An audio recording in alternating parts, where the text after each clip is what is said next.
L'UFC Que Choisir de la Sarthe s'était invité dans le débat politique au printemps 2022 pour interpeller les candidats aux élections législatives concernant les difficultés grandissantes d'accès aux soins pour les Sarthois. Qu'en est-il aujourd'hui ?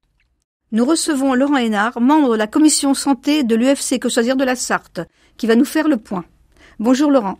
Bonjour Sylviane. Cette mobilisation a été amplifiée depuis au niveau national par la fédération UFC Que Choisir. La difficulté d'accès aux soins se généralisant rapidement sur l'ensemble du territoire. Dans la Sarthe, depuis le printemps 2022, concrètement, peu de choses ont évolué. La raréfaction des professionnels de santé est toujours d'actualité dans le secteur des soins de proximité, médecins traitants, dentistes, médecins spécialistes, ophtalmos, etc. Quelles mesures législatives ont été prises ? La loi dite loi Rist, qui a été mise en œuvre depuis avril 2023, a défini des mesures visant à améliorer le système de santé. 2 mesures phares concernent les professionnels de santé. D'une part, le plafonnement du montant des vacations des médecins intérimaires et d'autre part, le développement des compétences, notamment chez les infirmières, avec la création d'une fonction d'IPA, infirmière en pratique avancée. Ces mesures sont-elles efficaces ?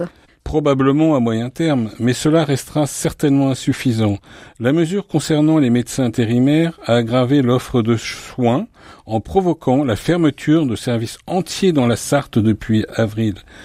En effet, beaucoup d'établissements de santé publics et privés également fonctionnaient avec une proportion importante de médecins intérimaires grassement payés. Des services hospitaliers, urgences, maternité, chirurgie, psychiatrie ont fermé temporairement ou en continu. Ainsi, on a la fermeture des urgences du pôle santé sud la nuit, fermeture partielle régulière des urgences de Château-du-Loir, la Ferté-Bernard, la fermeture de la maternité du pôle santé Sarthe-et-Loire jusqu'au début novembre et de 24 lits de psychiatrie à Allonne. Par ailleurs, pour lutter contre les déserts médicaux, il est prévu un accès direct à certains professionnels de santé paramédicaux à compétences développées dans le cadre de protocoles de coopération entre professionnels de santé, dans le cadre des maisons de santé pluriprofessionnelles qui fleurissent ici et là. À noter également une mesure positive expérimentée dans la Sarthe et qui a contribué à sauver des vies dans les zones sans urgence et loin des SAMU.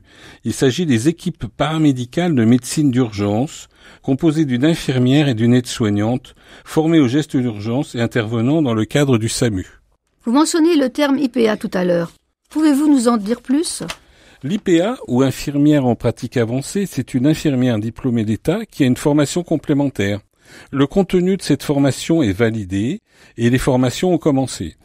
Par contre, cette mesure tarde à se mettre en place du fait des lobbies médicaux qui freinent sa mise en œuvre.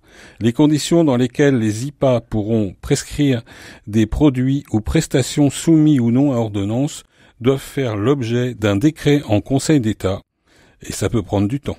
Pouvez-vous développer en quoi l'extension des domaines de compétences des infirmières va permettre l'accès aux soins ? Cette mesure ayant un intérêt certain pour améliorer le suivi des personnes dans les territoires, principalement le suivi des maladies chroniques, le diabète par exemple, dont beaucoup aujourd'hui il n'y a pour ainsi dire pas de suivi, faute de disponibilité de médecins traitants. Son développement et l'impact sur l'accès aux soins va être soumis à l'essor de l'activité coordonnée dans le cadre de maisons de santé pluriprofessionnelles, dans la mesure où l'augmentation du nombre de médecins tant généraliste que spécialiste, est une illusion, du moins à court terme. L'UFC Que Choisir a des propositions pour améliorer la situation ?